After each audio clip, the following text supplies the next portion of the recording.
Welcome to Lola's Frugal Life Podcast. If you're on a mission to be more frugal with both your time and money, you're in the right place. In this podcast, we talk about topics that help enhance living a frugal lifestyle. The goal is to save time and money where we can so that we can use the rest on what matters most to us. We talk a lot about both time and money management so that we can waste as little as possible on both. We do this while also embracing a progress over perfection mindset. If that sounds good to you, then please stick around for the latest episode right after a few quick words from our sponsor. Hi everyone, welcome back to Lola's Frugal Life Podcast. Today I am going to be talking about some ways to make yourself feel a little bit better when you feel like you've fallen behind on your housework. Before we get into the topic, just a couple of updates real quick. I usually like to share an update of what's going on in our life right now. Not really much to update. We're still just enjoying summer. We did our vacation. My daughter graduated earlier in the year and we had a lot of big things, and now we're just kind of smooth sailing through the rest of the summer. So nothing really to update there.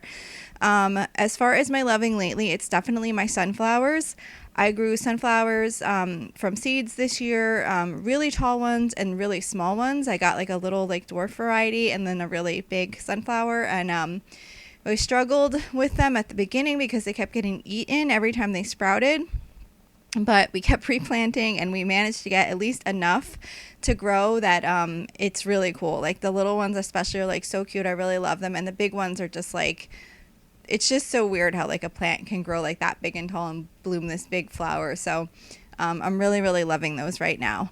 As far as reading, I just finished reading The Girls in the Stilt House. I mentioned that last time. It has a 4.10 on rating on Goodreads. It takes place in the 1920s, Mississippi, and it's a story about these two young women who become really friends due to unusual circumstances. And I really thought it was a great book. I wasn't really sure what to expect when I started reading it, and I really enjoyed it. You can look it up, obviously, if you want to get a better description of the book. I'm not great at doing like descriptions, and I don't want to give anything away. I'm just kind of sharing in case, sometimes maybe you might have heard of a book and you want to hear what someone else thought about it. But I did really like that one. I haven't started a new book yet because I just finished that, and I didn't pick my next one yet. Sometimes I pick it like instantly, but it happened on the weekend and we were busy. So I haven't picked a new book yet to start listening to. So, before we get in, I was just about to get into the cleaning, but first I do want to share my favorite meal this week. My favorite meal this week was chicken fajitas. I love making chicken fajitas because they're so easy. I almost always love all of my Tuesday night meals because the Mexican theme meal foods that I make are usually really easy to make. Chicken fajitas is so easy. You just slice up the chicken, slice up some peppers and onions, put it all in a sheet pan. Well, toss it with some olive oil and some seasoning, put it on a sheet pan, bake it, and it's done. And what I really liked this week is we had some leftover rice from the night before, like white rice. I don't remember what I had made on Monday, but for whatever reason, we had white rice left over in the fridge. And I love making bowls. Like the Chipotle night that we do a lot is one of my favorites too, because I love having like a bowl with like rice and meat and stuff like that. So instead of putting the chicken fajita stuff on a fajita, I put it in a bowl with rice, and it's just so good and so simple. And I just really loved that meal this week. So that was my favorite thing that I cooked this week. So, as far as cleaning, so recently a member of our podcast group mentioned that she was feeling really behind in her deep cleaning tasks. And I agree that I've been feeling the same lately. But then I started to think that I always kind of feel this way in the summer. I really enjoy the nice weather and having so many things that I like to do outside that I don't spend as much time cleaning as maybe I would in like the fall or the winter. So I have to remind myself that it's not that I won't eventually get those other cleaning tasks done, but they're just not my priority at this time of year because I'm enjoying other things. And there are definitely times in life when you're going to prioritize other things that you're enjoying than certain cleaning tasks. We will all get through life just fine if there's some dust on the kitchen ceiling fan. So what I remind myself that's really important to me is to make sure I'm just keeping up on my minimums. So if you feel like you've gotten off track with good cleaning routines or deep cleaning routines that you had in place, it's really important to remind yourself that you don't need to catch up. You just need to keep moving along. But while that's happening, if you have minimums established, at least you know that you're keeping up with the basics that you have to do. So for example, there's certain things that I do every week, which is like clean the bathrooms. I'll like scrub the kitchen sink. Keep up with the dishes, keep up with the laundry. So those are kind of like my basics. As long as I'm doing those, I'm really not behind. The other stuff is pretty much all deep cleaning, and I can just start where I'm at. You really need to just start where you're at right now and move forward from there. You don't want to feel like you're trying to catch up, because that can be really overwhelming. There's so many different cleaning tasks that can be done in a home. It's like crazy, like how many deep cleaning tasks that can be done throughout a home. So it's an ongoing task. There's always going to be something to do. And when you make it feel like you have to get caught up on all these things, it can actually wind up making you procrastinate because it's too overwhelming, and then it can make you be less productive. So when a project is like so large that it can slow us down, it makes it feel like it's not possible to accomplish it. So you really want to try to just focus on the task you're doing. Maybe pick something that you feel is kind of like really bothering you the most. Is there like one thing that you really noticed every time you walk by, the stairs down into the basement, you notice like cobwebs in the corner, or you notice that like the stairs need to be cleaned, or if there's something that you're like noticing when you're walking through the house, then maybe that's the one thing you want to start. Because you do that, you'll see that it probably didn't take you as long as you even expected it to take, because a lot of times we build these things up and we feel like it's going to take us so much time to get certain cleaning tasks done, and then once we do it, we're like, why didn't I just do that? It took me like no time at all. So getting those things done can then motivate us to get more done and to keep moving. But if you're going to sit there and think about how many things you have to do, it's just too much. And then when we feel like something's not doable, we tend to not want to even bother. So really make sure you're not making yourself think about how much you have to do. Just focus on one task and just go from there. As long as you're doing that, you're making progress. So, maybe if you're going to try and start a new routine, you could do like maybe one task per week, like one major task. Like maybe pick like, okay, this week I'm going to make sure I like deep clean the fridge.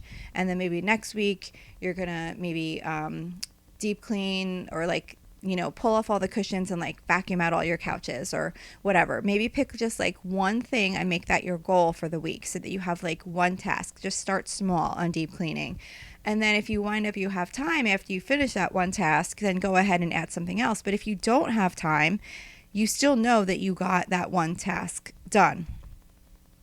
So you want to start small and just focus on getting those things done, because you can make progress that way. Don't make yourself feel like you're behind, because who said you had to be at a certain point with cleaning your house? Cleaning is an ongoing task. There's always cleaning to be done. Consider maybe try to create some little routines that you could do throughout the day. A lot of times there's like little things you can do during the day, so that when it comes time for deep cleaning, it can make it easier. Like for example, sometimes my bathroom gets messy because my daughters will be getting ready. They rush out of the house. They leave out brushes or hairspray or makeup or whatever. So I try to make it a habit. Each time I enter the bathroom, I'll just grab one or two of those things to put away. That way I'm not stressing out because the bathroom's a mess. It gets cleaned up in no time. Like after like a couple of trips in there, it's like almost everything's put away. So those little tiny things make a big difference. I heard something called the microwave minute. You can put something in the microwave for a few minutes, like while you're making dinner or if you're making your lunch or whatever.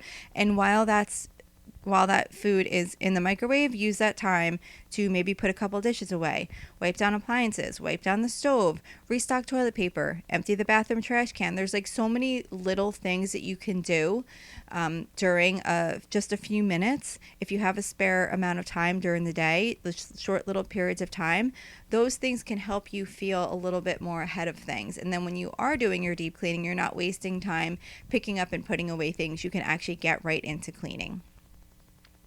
And the most important thing that's really helped me is practicing progress over perfection.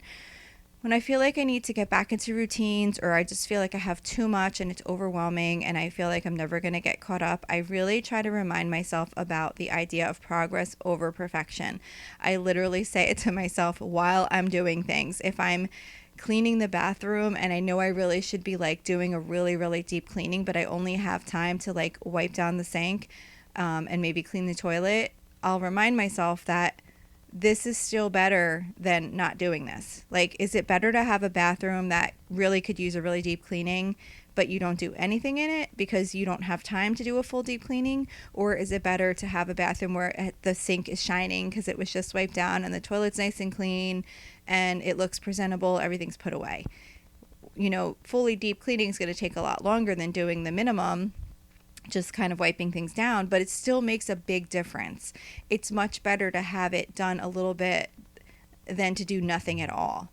So just try to remind yourself of that. Even if you feel like you wish you had more done in your home, just by having something done, it's still going to make you feel better than not having done anything. It doesn't have to be perfect. Just making progress on those things is going to make a big impact in your home, even if it's not done perfectly.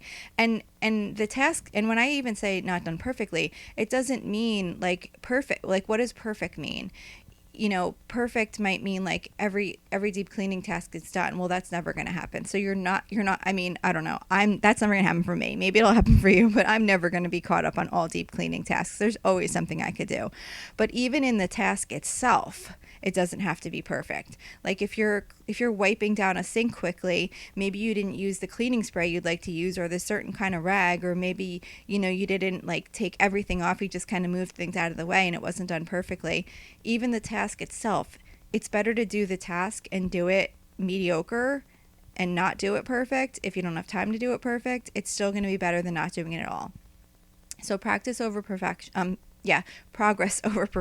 Practicing progress over perfection has really, really made a big difference in helping me feel better about the cleaning that I'm doing. And when I am cleaning, feeling good about what I'm doing and not worrying about the fact that I'm not doing it maybe like the very best way it could be done.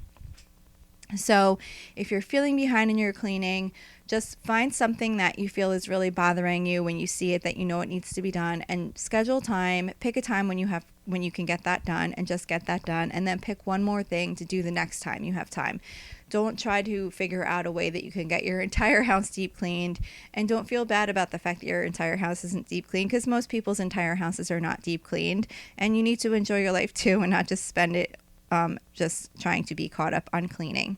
So that's what I have to say about getting back on track with cleaning. I hope you're feeling a little bit better about where you're at, and just start where you're at now and don't worry about trying to get caught up. So that is it for today's episode. I really appreciate you listening. Thank you so much, and I will see you back here next week.